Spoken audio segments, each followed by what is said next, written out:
születésétől kezdve 69 éves koráig püspökladásban lakott. Végig ugyanabban a házban a Munkácsi utcán. Szomszédjai, kedves ismerősei még elköltözése után is tartották vele levélben a kapcsolatot.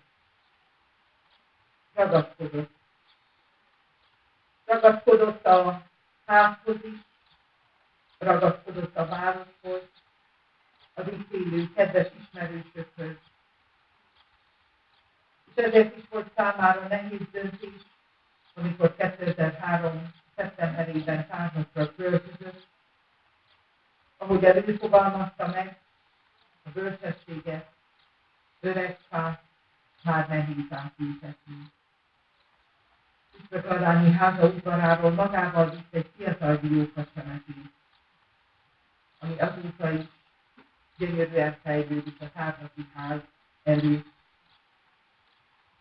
És ezután is emlékeztetni fogja a családot Fatóra.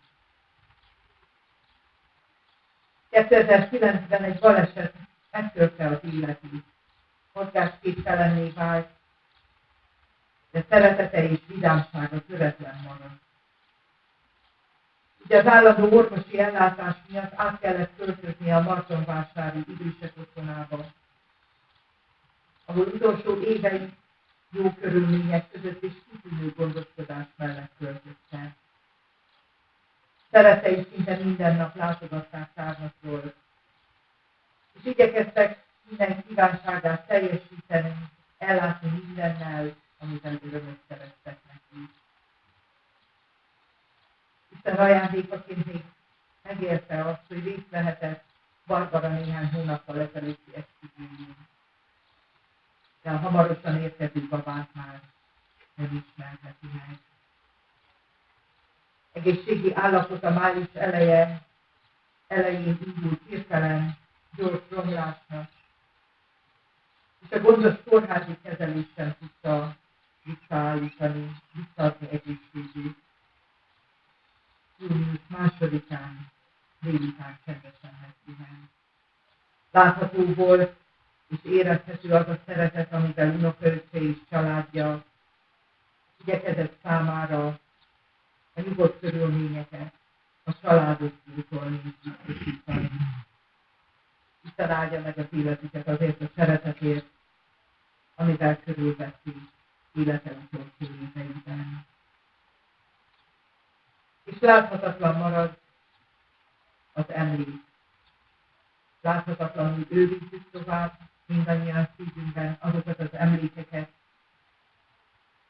amik egy-egy találkozás, egy-egy közös alkalom beletöltött időnek, beszélgetésnek az emléke mindannyiunknak a szívében. Thank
you.